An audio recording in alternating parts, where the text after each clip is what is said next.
Udaipur files movie पर रोक लगा दी गई है और रोक लगाई है उस दिल्ली हाई कोर्ट ने जिसके जज यशवंत वर्मा के घर बोरे भर भर कर नोट मिले थे। नुपुर शर्मा की पोस्ट शेयर करने मात्र पर उदयपुर के कन्हैयालाल टेलर की हत्या करने वाले मोहम्मद गौश और मोहम्मद रियाज को ढेरों सबूत होने के बावजूद 3 साल में सजा मिलना तो दूर गवाहों की पेशी तक नहीं हुई है।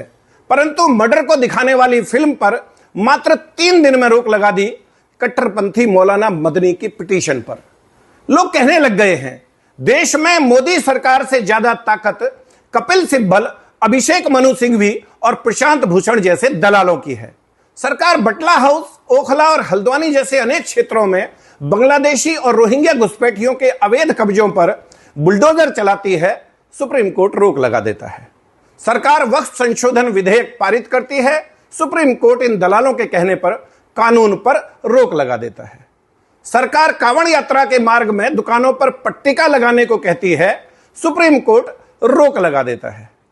सरकार अपराधियों और कट्टरपंथियों के खिलाफ बुलडोजर एक्शन शुरू करती है, सुप्रीम कोर्ट रोक लगा देता है।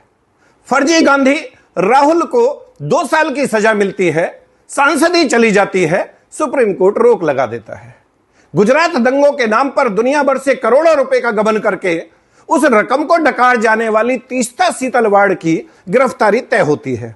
सुप्रीम कोर्ट सिब्बल के कहने पर आधी रात को रोक लगा देता है।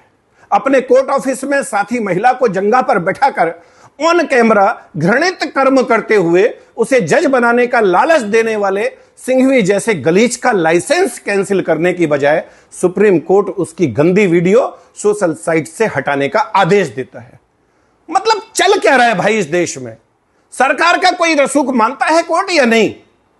आम इंसान की तो छोड़ो, एक वकील कोर्ट ऑफिसर होता है, कोर्ट साहब से कम पढ़ा लिखा नहीं होता। उनकी कोई वैल्यू है या नहीं साहब की नजर में? हिंदू की तो खैर कोई औकात है ही नहीं इनकी नजर में।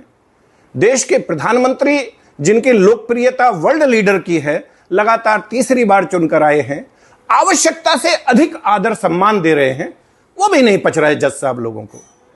देश में हिंदू बहन बेटियों के साथ लव जिहाद पर आप आंख मूंद लेते हो, मौन हो जाते हो आप जबरन धर्म परिवर्तन पर, तुष्टीकरण पर और जनसंख्या असंतुलन पर। बांग्लादेशी और रोहिंग्या घुसपैठियों पर सरकारी कार्रवाई शुरू होते ही आपकी छाती में दूध उतर आता है। परंतु 5.5 लाख कश्मीरी पंडित अपने ही गांव घर से पलायन करने पर मजबूर कर दिए गए, आप शांत बैठे रहे। कोई इतना एक तरफा कैसे हो सकता है जज साहब? कैसे?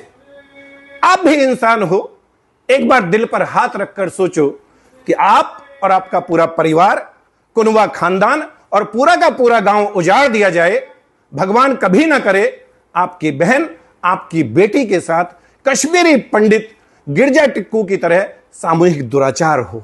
उसे नग्न अवस्था में जननांग के बीचों बीच आरा मशीन से जीवित ही बीच में से चीर दिया जाए, आपके भाई, आपके जवान बेटे की आपकी आंखों के सामने हत्या कर दी जाए, आपको आपके गांव, आपके शहर, आपके जिले से ही नहीं, आपके राज्य से भी आपको जान बचाकर भागना पड़े और 35 साल दर दर की ठोकर खाकर अपने ही देश में शरणार्थी बनकर रहना पड़े, आप कैसा महसूस करेंगे? पिछले 35 साल में एक बार भी आपकी आत्मा ने स्वतः संज्ञान लेकर जालिमों पर एक्शन लेने को कहा है?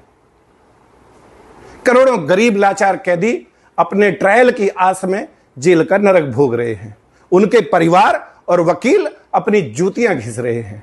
आपके पास सुनवाई का समय नहीं है, परंतु सिब्बल और सिंघवी जैसे धूर्त दलालों के अकूत धन के लालच में आप आतंकवादियों, भ्रष्टाचारियों और विशेष रूप से इस हिंदूवादी सरकार के विरोधियों के पक्ष में आधी रात कोर्ट बैठाने को तत्पर रहते हो। इस देश की सनातन संस्कृति के वाहक हिंदू समाज की मान्यता और आस्था में पलीता लगाने के लिए आप हमेशा आतुर रहते हो। अफगानिस्तान, पाकिस्तान और बांग्लादेश सहित शरिया वाले देशों में जजों की हालत क्या है, इस पर भी कभी विचार करना जज साहब। खैर, मर्जी आपकी, पर हां, कंटेंट ऑफ कोर्ट किसी एक अनिल चौधरी पर लगाने से बात नहीं बनेगी। देश के बच्चे बच्चे की जुबान पर यह बात है, और अगर यकीन ना आए तो अपने किसी सगे वाले के बच्चों से पूछ लेना, वो बताएगा भारत की न्याय व्यवस्था कितनी सड़ चुकी है। वो बताएगा कि सब लोगों का मानना है कि भारत में अगर कोई विभाग सर्वाधिक भ्रष्ट है तो वो जुडिशरी है, और ये आपकी अवमानना नहीं, आपकी शाख बचाने की कोशिश है। अभी भी मौका है, बचा लीजिए अपना रसूख जज साहब, कॉलेजियम सिस्टम को कूड़ेदान में फेंक दीजिए। न्यायिक व्यवस्था में आमूलचूल परिवर्तन की आवश्यकता है।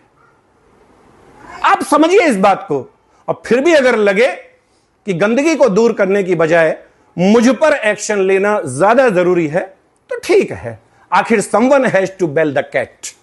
किसान का बेटा हूं, फौजी रहा हूं, शेष बचा भारत गजवाए हिंद की जद में ना आने पाए, जातिवाद से ऊपर उठकर तमाम हिंदू, सिख, जैन, बौद्ध एकजुट रहें। रोजाना 18 घंटे इस विषय पर काम करता हूं। कष्टों में रहने की आदत है, मर्जी आपकी। My number is 9310073539। Vande Mataram. Bharat माता की